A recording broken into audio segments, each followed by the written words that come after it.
All right, my Virgo collective. Let's find out what you need to know about January 2025. I'm going to first pick two of these cards that'll be like the significant energy of the month of January. And then with my combined cards, I'm going to tell you what's going on. Actually, let me look at that real quick. I have the Queen of Cups and the Two of Pentacles. Somebody's going to be really stuck in their feelings in January, that combination. But back to what I was talking about, let's just tell you what's happening. The first thing that I'm going to be pulling is for the full moon in January the 13th that will be in the sign of Cancer. It's about like secrets being revealed, things coming to light. Um, we have two cards that flew out. That's interesting because every single time cards would fly out of the deck, I would get two. The second thing is a new moon on the 29th of January. That will be in the sign of Aquarius, is talking about hopefulness of the new future.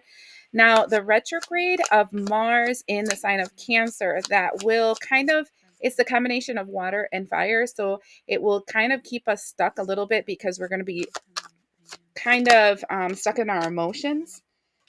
Yeah. Mind you, I have 10, 10, 10 here already. So 10, 10, 10 is like an end of a cycle, big time. But that number 10 for January is super important for you. Now, the next card out is what you are not seeing correctly. What you are seeing correctly.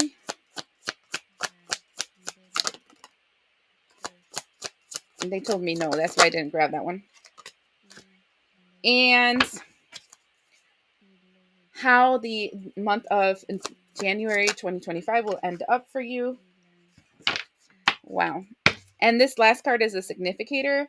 If it's a major arcana, it gives you a key of information that will help you for 2025. If it does not, if it's not a major arcana, it's just extra for the same message that we are receiving right here. Okay. So the first of all, the overall energy that you're seeing for January. We have a dog close up, pleasure with close friends, and two, the bouquet that says compliments from an admirer. So I feel like January for you, my Virgo collective, will be something that has to do a lot with like spending time with people that you care about, and people complimenting how you are, how you look, what you're doing, things like that. It feels very, very positive, the overall energy of January. Now, the full moon on January 13th, which is in the sign of Cancer, things being revealed. This is interesting because we have the before tarot in both cases, and one is the 10 of Swords and one is the 7 of Pentacles. The combination makes me feel like there has been people, places, things, energies that have been working very hard at um, kind of stopping your movement forward, because there is 3 10s here. I do feel like you are ending a chapter in your life and you're opening into a new chapter, and there are people kind of looking into what you've been doing and working very hard at, like, I want to say sabotaging or trying to stop what it is that you're trying to create for your future. This can be like something so simple as like gossiping. I can't, did you notice that so and so has been doing this? I can't believe that they're blah blah blah blah blah. And what makes them think that they can X, Y, and Z? You know what I'm saying? Like that kind of energy. But then at the other end spectrum, it can be something where they're actively doing something to stop you. So actively getting in the way of you getting a promotion, actively getting in the way by tying you up with different activities so that you won't spend the time that you need on something that you want to do for the future. This can be in the spiritual or in the physical. Each one of you guys are in a different path, so you would have to see how it resonates with your life. But this feels very much like, because the full moon is all about revealing secrets, it's kind of like you finally noticing what has been sabotaging you up to now, what has been working against you. Again, it feels like something outside of you, not something inside of you, right? So I feel like that's important to say because sometimes we self sabotage, but this doesn't feel like you self sabotaging. I feel like Things have been conspiring to try to stop you from moving forward. Now, the next thing we're going to talk about is the new moon that is in the end of the month on the 29th, and it's in the sign of Aquarius that is the hopefulness for the future. And we have the after tarot, and it's the 10 of Pentacles. I mean, 10 of Pentacles, 10 of Wands. I feel like you're dropping a big load, right? There's when people, and let's just start with this, when people start conspiring against you and the movement that you're trying to do for your future, it's usually because you're the fixer. You know, you're the one that they go to when they need help. You're the one that provides resources when they need them. You're the one, right? You're still the one. You're still the one I've run to. The only, yeah, I'm starting to get that song in my head. So it's like people that constantly run after you for you to fix something. And this can be as close as kids where they're they're unknowingly sabotaging you because they need you. They need the old you, the one that used to fix things, that provide things for them, right? Or this can be like family members because of the same. And sometimes, again, I repeat, people are very much working in their shadow aspects. They're not even aware sometimes of what they are doing. I feel very important to tell you that here, so that you don't become abrasive with these people because they're just looking out for number one, which is them, right? And you're looking out for number one, which is you. So there's where the conflict lies. And so it's this is why it's so important to have healthy boundaries for when you start noticing a person's shadow, you create a boundary between you and them so they can process their own shadow on that end and you on this one. And then you can get back together when they're done with their crazy. Okay. Important to say that because people, because of this Mars retrograde in Cancer, they're going to have a lot of crazy. Their emotions are going to be all over the place. So, talking about that, Mars retrograde January 6th to February 23rd. So, you will be feeling the effects of this for a long time. And look at what it is. Is this energy of the 10 of Swords, but the after tarot? And this is putting something to rest, right?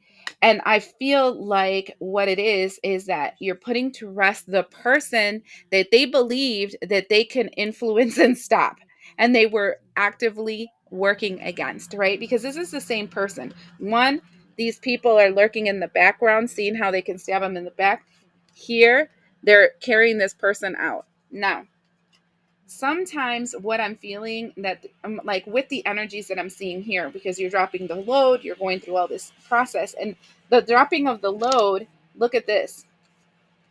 This is the same guy, the one that is here with the load and the one that is carrying off. So that tells me that you're dropping the responsibilities that you've been carrying for other people. So that old version of you is dead. So 2024, I mean 5 feels like the end of the person you have been up to 2024, okay? And it feels like this energy of I'm not that person anymore. So now I dropped the load, right? I dropped all this the wands, and now it's your responsibility, which is this person here that's carrying the old version of you out, your responsibility to now pick up everything that is your responsibility, which is not my responsibility, right? I helped you for as much as I needed to help you. Now it's my turn. Now I'm going to be focusing on me. You do you, me, I do me. That's what this feels like, okay? What you don't see clearly is this energy. And that's interesting that you don't see this clearly. The 9 of Pentacles. The 9 of Pentacles is an energy of like you haven't, that you believe that you're independent, that you're free, that you're able to move about the cabin, right? But there's still things that have been trying to hold you back, right? You're getting the message that you can be independent if you would like to, but I don't feel like you realize that you haven't been up to now, right?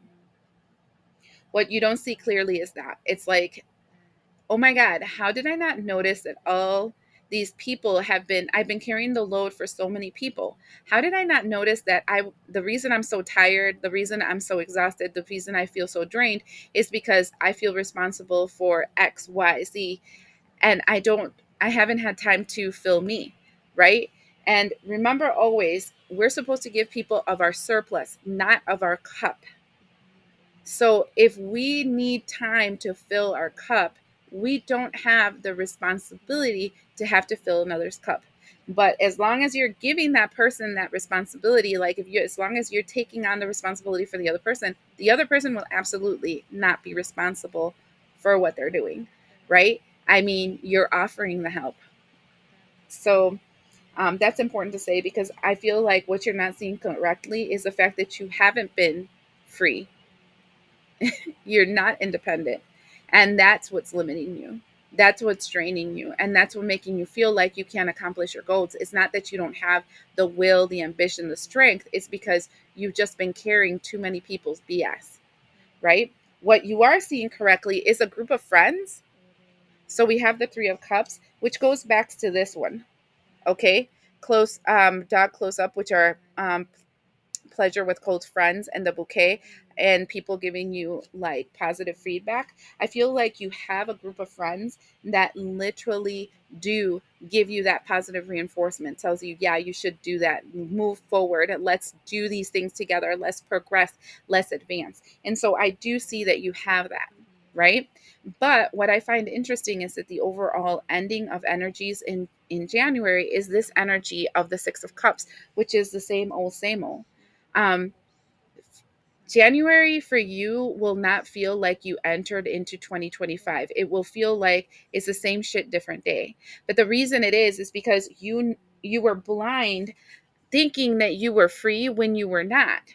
And there is still some things that you have been holding on to that you need to close a door for. And that's why I'm seeing 10, 10, 10. So when you start seeing these repeating numbers of 10, 10, 10, 10, 10 in your life, know that you're coming to an end of the cycle. Okay. And didn't we see her before? We have the Queen of Cups. So again, it's emotional month, right?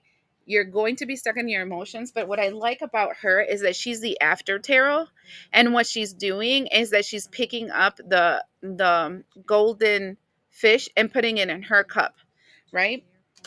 So no longer giving all her blessings, all her ideas, all her abundance, all everything to everybody else that needs them. I don't understand why I keep feeling like this is somebody close, somebody that you feel responsible for. So it does feel like kids or family members, somebody that you really take care of. And you've been, I want to say, throughout the year 2024, slowly releasing yourself or weaning yourself away from these people. But I still feel like you haven't gotten to the point where you're completely free. And that is what 2025 feels like to me, which makes sense because the year 2025 is the year of the snake. And it's also the year number 9. So year of the snake tells you you're releasing the skin, the old skin. And also year number 9 is kind of the hermit energy. And the hermit energy is kind of all about closing chapters so you can prepare for the new cycle that starts the following year. So just keep that in mind. You're not behind, you're actually right on time.